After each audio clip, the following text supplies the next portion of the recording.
Kia ora toto, everyone. It's a real pleasure to be here. Thank you very much for the invitation. It has been a very long time since I've been in a university lecture, and I'm afraid I probably should have been in the lecture theatre more often than I actually was in my days.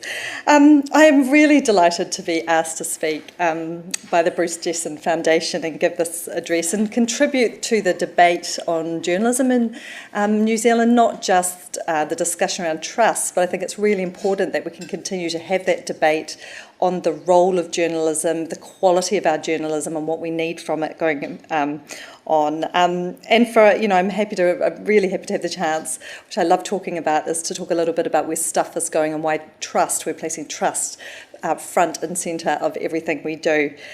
Just by a little way of context about stuff, I hope you're all very familiar with some of our products, either print or digital. Every day, Stuff, the website, reaches 1.7 million people across the country. At the height of the pandemic, that was probably more like 2.5 million, when lockdown was announced. We have 49 newspapers around the country, ranging from the sort of big, national Sunday newspapers, Sunday Star Times, those big metropolitan ones like the Press in Christchurch, the Dominion Post, lots of regional newspapers and community newspapers, a really broad portfolio. We have some magazines as well, the most glamorous people in the, wafting through the newsroom, like other worldly beings. So we are a really, when I did the MBO 6 months ago today, we realised that 6 months ago today that took effect. It was also the first time ever that our company had come into New Zealand ownership, even though all of those publications, Taranaki Daily News, 163 years old, for example, were obviously locally grown, locally owned publications, but we have never been owned by a New Zealand sort of owner in terms of a collection of publications and products. So it has felt a meaningful change for us, and it has given us freedom, we think, to sort of do a lot of the things that we aspired to do, but really couldn't fit in through the lens of a foreign corporation who had a different view of the world than us. And it definitely feels like a really great week to have this opportunity for us. I first wrote this speech back in early November when we were first scheduled to have the lecture, and then things were delayed. And even when I re-looked at it last week and then had to again today, things have moved on very rapidly. There's been a lot of change. And for us, one of the most significant things we have done this week was to publish yesterday, I guess, the findings of a big investigation into ourselves and our history as part of our reset to put trust and growth in public trust as our key metric in the company, front and centre. We decided to really examine ourselves and, what role we had played over the years in potentially perpetuating negative stereotypes and racism against Māori. That came about as the result of a delegation from our own staff when the MBO, I think just the first few days after that was announced, who wanted us to to do a reset and a real examination of why Māori had such low trust in mainstream media in this country and what could we do to re-examine that. So we did that. I think journalists do talk a lot about our role being to hold the powerful to account, and we are the powerful. Think about that reach that we have and that ability today, but also going back 163 years to really shape the public opinion on what is important, what hasn't been important, which voices get heard, which ones get diminished. I think it's really, journalism these days can spend a lot of time hand-wringing about how things are really tough, but we forget that we are still a really influential and powerful presence in society, and we have to take that really seriously. And as our editorial director Mark Stevens wrote yesterday, when we published that work and that apology, he said the findings of that investigation, which took more than 2 months and at least 20 journalists, but actually more and peripherally focused on it, was our coverage of Māori issues over the past 160 years ranged from racist to blinkered. Seldom was it fair or balanced in terms of representing Māori.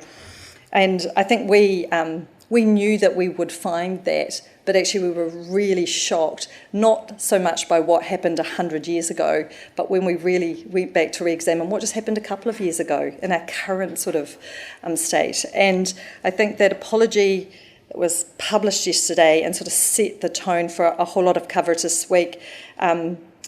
We saw some incredibly emotional scenes in our newsrooms, delegations from local iwi, different groups coming in to sort of talk to us, lots of tears, and it was probably, well, I can't think of a day like that in our history, and I've been a journalist since I was sort of 21, a very long time ago. But this is more than about the apology for what happened in the past. This is now about our commitment to reset and to do better in future. And it's not a blame game or a pointing fingers or trying to take things out of historical context. It's an acknowledgement, though, that throughout our history, what we have said and how we have said it, who we have given voice to and who we have not, has really mattered and had an impact on the lives of all of us today. So alongside the project, Te Mātou Pono, Our Truth, we also launched our new company charter for staff.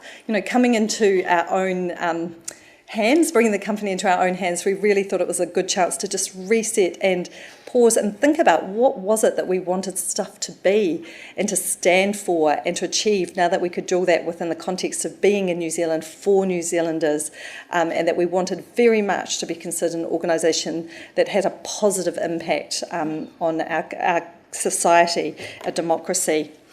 And that, charter sort of lays out our mission, which is really to help make Aotearoa a better place through independent journalism and innovative services that connect people and communities and underpin democracy. We tell the stories of New Zealanders and we want to have a positive impact on their lives. And our vision is to be the most trusted organisation in Aotearoa. We're far from that at the moment, but we're setting that out as something we really want to strive for. We're committed to apply the Treaty of Waitangi principles of partnership, participation and protection and the ethics and practice of our business. And while we're also, alongside that, still determined to be very commercially successful and set ourselves up to nourish and sustain journalism into the future. And we have set growth and public trust in us and what we do as our number one metric for success across the whole company. And it's funny that when you think about it, that, we have never talked in that way. As since I can't remember any discussion in the newsrooms when I was a young journalist or since, where we actually talked about the importance of building and nourishing and growing trust versus take it for granted that we were entitled to it, just because we thought that what we did was really good and important. And actually we're not entitled to it. We have to earn it, and it's been really diminished in various ways over recent years, some of those driven by external forces and, deliberate attempts to undermine that trust, but others by our own, arrogance that we earned a place X many decades ago and therefore we were always entitled to hold that here. So I really believe very strongly that if news media doesn't tackle this sort of diminishing of public trust in what we do, not just our companies, all news media, then we are heading for oblivion. If we, an organisation that is built on a very strong code of ethics that all of our journalists signed up for, that really prides itself on things like holding power to account and uncovering truths, if we can't be trusted and to grow trust, then what have we got? We have got nothing to stand on as a business. We have got no purpose for existing beyond perhaps giving people, something to do 2 minutes on their phone while they're queuing for their coffee, to read a little bit of information or take a quiz. So we are very determined that, one day we will be New Zealand's most trusted organisation. And I really think that if a airline or a chocolate company or a car company can hold those kind of positions, then why can't we and why shouldn't we, aspire to do that there? So that is one of the kind of key things that was behind our examining of ourselves and, what we need to do to reset and build trust again. We know that won't happen overnight. I think we have seen some change already in the last 6 months, but we ourselves think we have a very long way to go, and just a consistent, commitment to that over the years is needed. So as some of you here, many of you I'm sure will know, the Foundation's annual grants aim to fund critical, informed, analytical and creative journalism, which will contribute to public debate in New Zealand on an important issue. And this year, the largest grant is going to a piece of critical journalism that will contribute to serious public debate in the era of fake news. And that debate obviously couldn't be more timely or appropriate for us now. In his last book, Only Their Purpose is Mad, The Money Men Take Over New Zealand, published in 1999, Bruce Jesson argued that since the mid-80s, New Zealand's economy had become hollow, dominated by financiers, and it was lacking at its core a sense of community. He believed that our society and economy had fallen prey to irrational, speculative forces. He called for institutions which would develop community spirit, but because he believed that a stable and cohesive society was the foundation of a strong economy. And were he alive today, I wonder how he would describe New Zealand and the degree of social unrest and mistrust of institutions and of journalism as one of those that simmers around the globe. And this is an era where the words like mad and irrational are almost polite adjectives, where political leaders who used to trade insults in the House will now describe each other outside the House as insane, a liar, a clown. And conspiracy theorists have fanned the flames of racism and the spread of COVID almost with impunity. It's like we've all become immune to that in recent years. But this year of all years is a time for journalism to step up. In New Zealand, I think at least, we have seen this year, we have certainly seen it, a bit of a reawakening of the role and the value of journalism, which is brought home by that need for trustworthy information during the sort of, particularly those early weeks and months of the COVID outbreak and pandemic.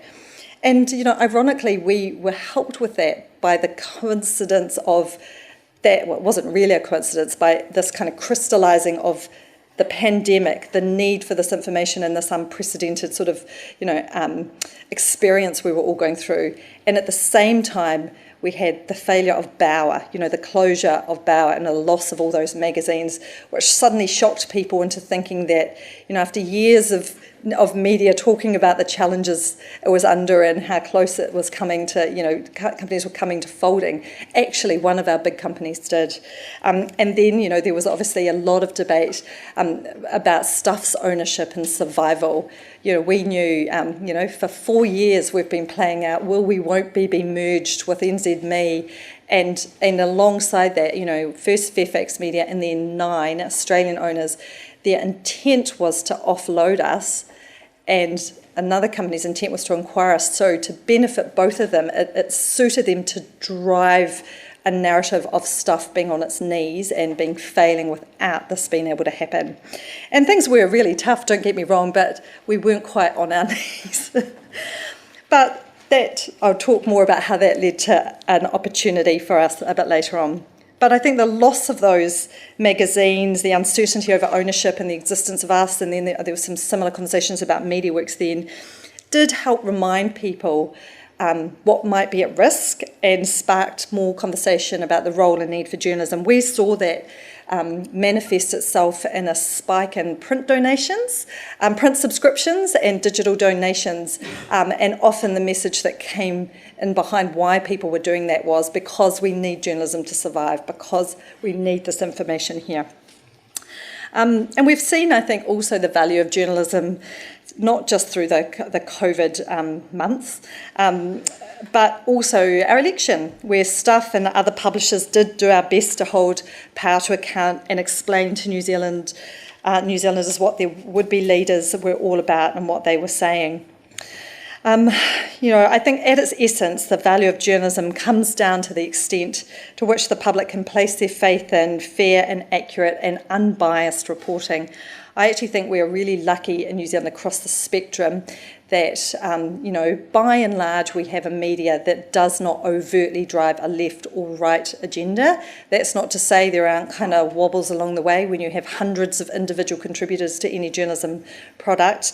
I always sort of try and keep an eye on the number of complaints I get about us being too pro-Labour or too pro-national, and they by and large balance out. It's really interesting to see how you can get a complaint about the same article from two totally different perspectives of what it's trying to say. As long as they're more or less similar, I think, we're probably broadly following down the middle path.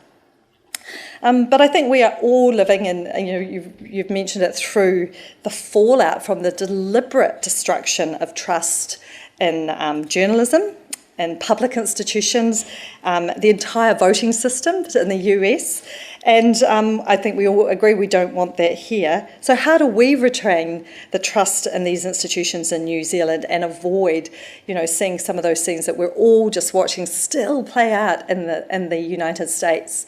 And I think we can, we're, no matter which side of the political spectrum you might fall on in the States, I think we are all amazed that the other side is so certain it's in the right and that its version of truth is the truth. I find that fascinating to see that sort of entrenchment of belief and where those beliefs have come from. Fascinating, but also really alarming. So, during the Stuff election, we certainly didn't suffer the level of deliberate manipulation of information here that we would see overseas, but nevertheless, we acted as if we would. And, we set up a very robust fact-checking team, our daily, the journalism news conferences and all of the kind of engineering of the day were very much around not just covering the flow of the election, but about how to make sure that there was no ability for anything to be manipulated, for false information to be sort of sent through. There are many attempts at that, not really from big organised foreign governments or anything like that, usually just someone sitting in a room somewhere just thinking to see if they could get something past us. But, we can't be complacent and take any of that for granted. I was really proud of the work they did from the daily sort of grind, but also to things like the leaders' debate that we live streamed in Christchurch. I think the best leaders' debate of the election, hosted from the Christchurch Town Hall, and demonstrating that, when we put our minds to it, a formerly newspaper organisation can really take on the broadcasters and their kind of space. And that was, I reflected during that night that this is so different. It was feisty and interesting and fun, but, the two leaders were sort of trading compliments as well as being sharp around things. And you contrast that to sort of some of the things you see overseas as well. So the malign, spread of misinformation during elections has been a massive issue now for the last sort of 5 years. But here in New Zealand, I think Victoria University researchers who monitored the election campaign here for fake news considered that the campaign on the whole was of high quality and democratic in nature. And they said that New Zealand is a very different environment to the US and that we're more likely to see New Zealand-made fake news than loads of Russian bots and articles created by governments of all the agencies. That's certainly our experience. But still, Advanced New Zealand and the New Conservatives were found to be the worst culprits. Maybe not a shock there. Advanced New Zealand was the worst offender, with 31% of its Facebook posts considered to be half-truths at best. And as we know, its Facebook page was finally taken down when it made misleading and dangerous statements about COVID-19. That was a bit of a vindication of sorts for investigative reporters Paula Penfold and Louise Cleave, who had just made the Stuff Circuit documentary False Prophet about Advance Party co-leader Pilita Kahika and his sort of rise. And they discovered in that although he had campaigned on a platform of honesty and transparency, there were multiple instances of him failing to pay what he promised people, alongside concerns about his wider business dealings. And although the serious fraud fraud office complained to the Electoral Commission over the party's use of donations, the New Zealand Public Party escaped investigation because they hadn't been registered. But here's the thing that we found really, I guess frightening, because although they failed to reach the 1% of the vote, figures from social media analysts showed that the Advance Party page had nearly 4 million video views over the 2 months leading up to the election. It's significantly higher than either Labour or National, and particularly Labour. Our Prime Minister is a very savvy user of Facebook. So, to see that kind of reach in a social platform and that ability to start to change what people think is really, you can see the power that can come from operating within a platform that doesn't necessarily follow, or definitely doesn't follow, the same sort of sets of regulation around its content that other media do. So for balance, let's hope that the Advance Party Facebook viewers also saw Jamie Lee Ross interviewed by Tova O'Brien the Sunday after the election. It's another example, I think, of exceptional journalism, but actually which should be everyday journalism, where the role in holding people to account includes just not letting them get away with telling lies and just letting them run with that. It's really interesting to see the reaction that she got to that. But I certainly enjoyed watching her, put him on the ropes when he failed to express any regret at all for his actions during the campaign. So I just wanted to go back a little bit, 6 months ago today, to talk a little bit about the circumstances of the MBO. I think, particularly for us now, we've just spent a lot of today just reflecting on what's happened in the last 6 months and also where to for next. The circumstances then, when I bought the company for $1 in May, were that we already had an owner who didn't want to own us, and who, in terms of, we were like the free set of steak knives with purchase when they bought the larger Fairfax media business. What they were really interested in was the big real estate business that was part of that, and the big TV streaming business that Fairfax had in Australia. And they thought then that acquiring the publishing titles that came with it, like the Sydney Morning Herald and the Age, really strong heritage titles, would be great marketing machines for their TV. They really, happily signed up to the editorial independence charter, but still were really shocked when some of the newspapers started to write negative stories about them, and they didn't think that was how it worked, but it did. I'm not sure that their love affair with publishing lasted very long. But for us, they were always clear from day one they didn't want to own a New Zealand business, and they just basically put us in a list of other businesses that they would be divesting at some point, when they went through them one by one while they got on with their real business of running TV and real estate in Australia.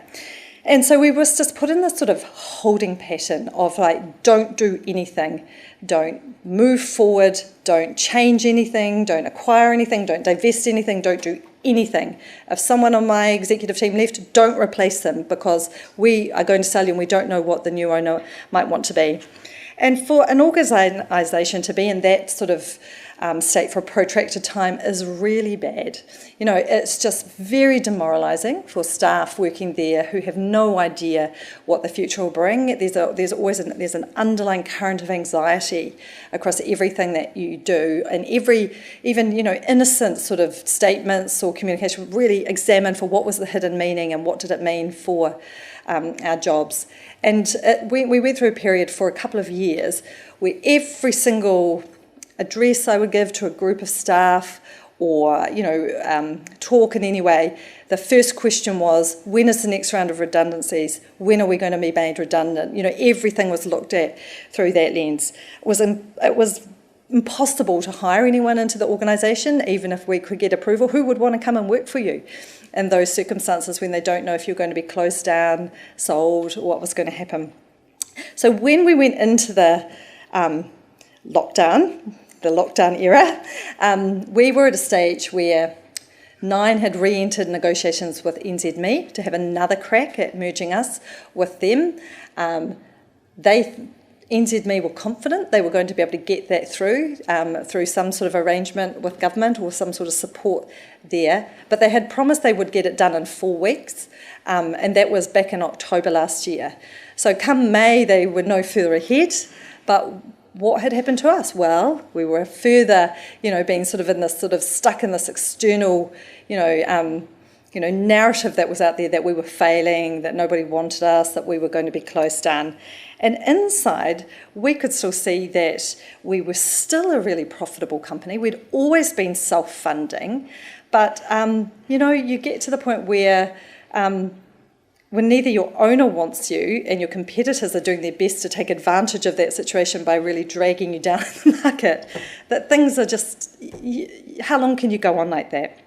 So in the lockdown when, all businesses basically had to close up, no surprise, our advertising revenue all but dried up. And advertising revenue is at least half of our revenue. It's sort of different per different publication. And nobody really knew then what was going to happen, how long this was going to play out. All the talk was of the economy tanking and mass job losses, etc.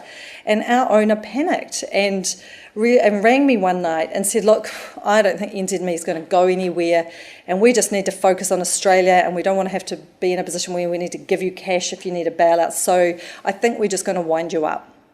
And, I hung up from that call just feeling so, angry and frustrated and sort of powerless, because we were in the midst of a crisis that we had seen the highest ever audiences for our journalism and I think the highest ever need for that work. At the same time, an owner was just like blithely talking about, tidying up the accounting and closing down 163 years of journalism in this country. And I took an evening where I was really, I went through all the 7 stages of grief in one night, but I kept coming back to being really angry, and I'm not sure what stage that was, but that was the one I more or less got stuck on. But I talked to my husband, I talked to my CFO, and we just decided we couldn't let that happen. And we also had a strong belief there was more value in the company than our owner saw.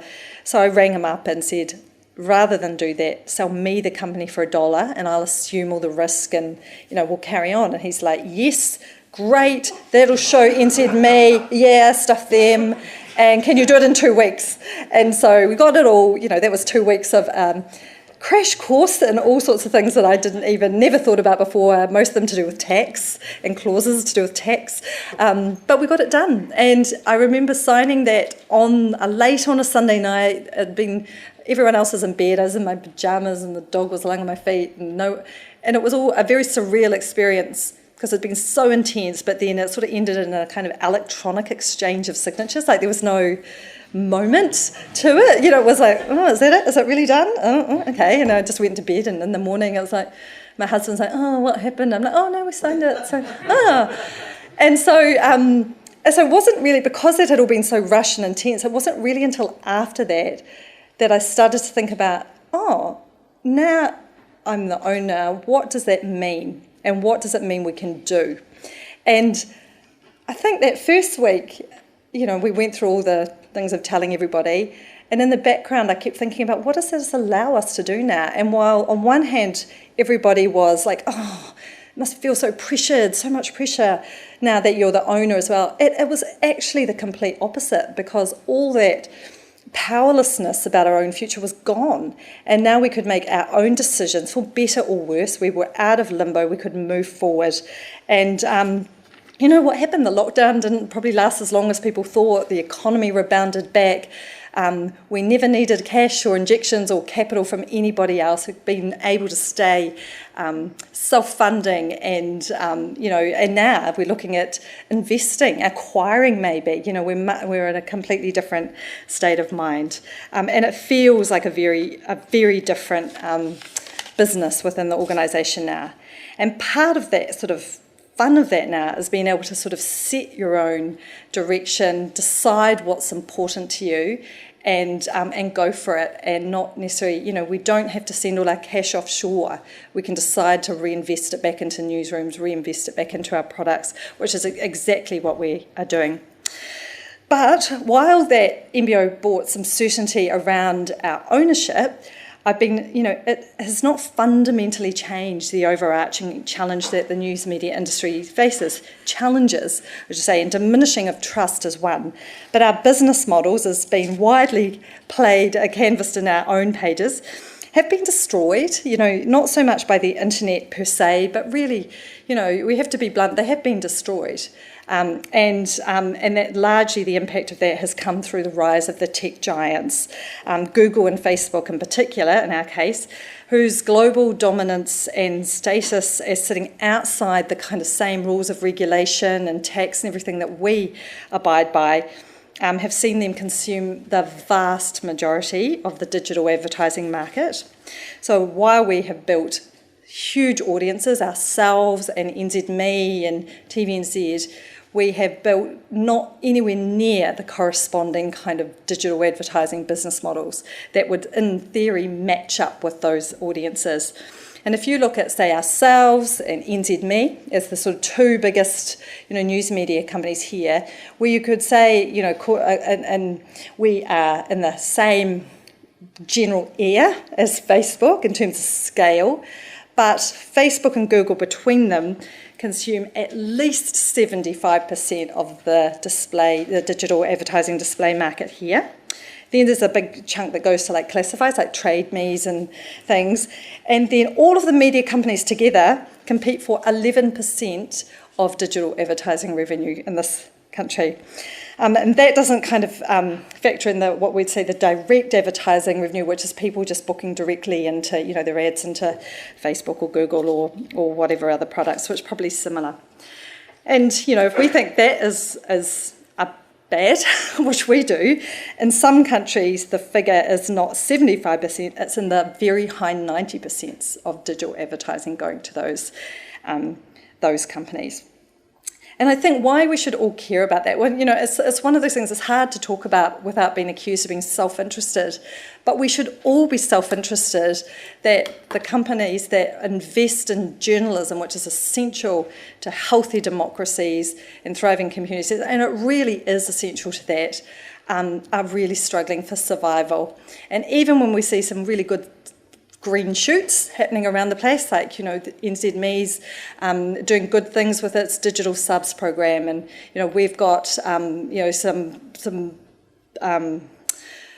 reader contributions and some diversified business coming in from that. None of those things are likely on their own to be enough, and it's still really uncertain how that plays out in the long run. And, the fact remains that the market dominance of the sort of tech giants, and it really makes it feel that in terms of advertising, which is still the lifeblood of news media, is a really impossible competition to win at, or even to get a fair share at. And of course, the cries that, the fake news, conspiracy theories, the malign interference in elections, the live streaming of massacres, none of that is happening within the news media. It's all happening on these social platforms that are, sucking up the revenue that, there's a grim irony in it that our role is more important than ever to combat that fake news and misinformation. Yet that's allowed to or encouraged to spread on those platforms, while they are our most challenging competitors for the money that allows us to fund journalism to do that.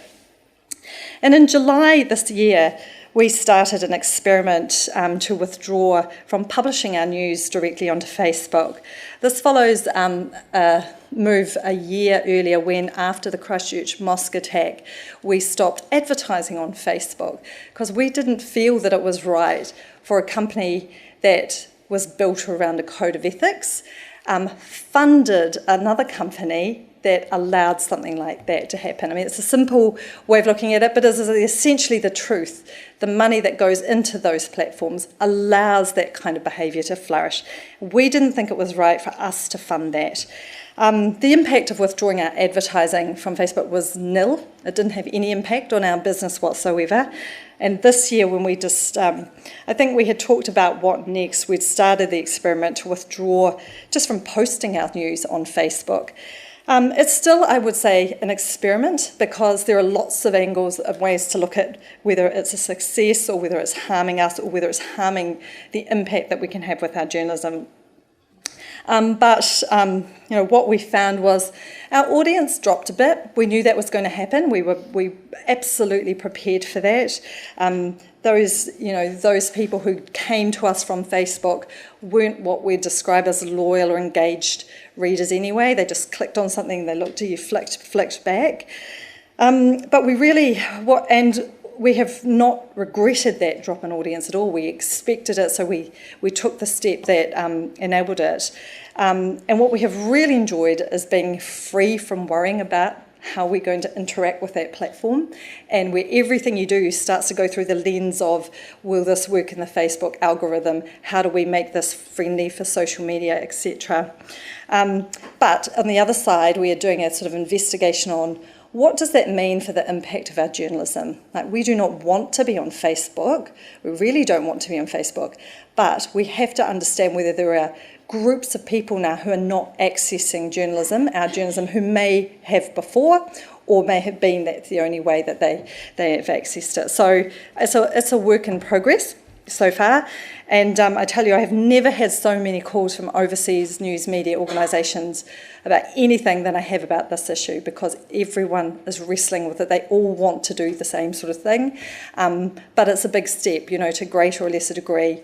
We were never reliant on them for the majority of our audience, but a lot of news organisations are. So we will see where that goes. None of us want to sort of rush back in, but we have to also think about, it's had no commercial impact on our company, but we do want to think about it through the lens of, are we restricting the impact that our journalism can have? It's very difficult to find means of distribution, of reaching new audiences who are not already on your platform without engaging with Facebook. They own Instagram, they own WhatsApp, they own, so it's a struggle in there. But, I think we'll sort of try and make a more permanent call on it in the next sort of few weeks. But, one of the frustrating things I think for us has been this belief that advertisers think they have to be on Facebook or Google to reach people. That's a myth. Again, if you think about 1.7 million people for us, the Herald probably about the same, plus TVNZ, plus MediaWorks, plus all the independent news organisations. It's not true. So we have to do a much better job of trying to tell the story of why businesses should come back to journalism organisations to help us fund journalism that's important without playing in that space.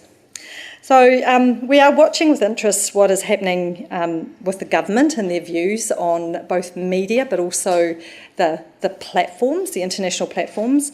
In April, during the lockdown time, the intense weeks, I think Minister Chris Farfoy, who said that the government would consider adopting the Australian model that I'll sort of talk a little bit about, where a draft code from the ACCC, that's the Australian version of the Commerce Commission, proposed that Google and Facebook pay publishers for the news content on their platforms. That is about to go through any day now. I think it's going to pass through before Christmas. And from what I know of that, it really proposes that Google and Facebook pay a very small percentage of their advertising revenues to news publishers whose content they carry on their platforms. So, for example, if you think about, you do a Google search for just about anything, chances are very high that at least one or some of the results that come back are news stories. The same Facebook, among all the things that friends are sharing, commenting on, there is a lot of news stories being shared, and the ACCC have taken the view that the value of that content, that the platform should pay the publishers, recognise the value of that content in helping build their businesses in Australia. But really what they are trying to engineer there is a way of supporting the news media's ability to invest in journalism. If that all goes through as planned, the publishers that I've talked to in Australia describe that as utterly transformational, as in one thing would completely change the future for those news organisations. And what I really love about it is that it recognises the value that those platforms have built through carrying and distributing other people's content to build their businesses, to acquire data, etc.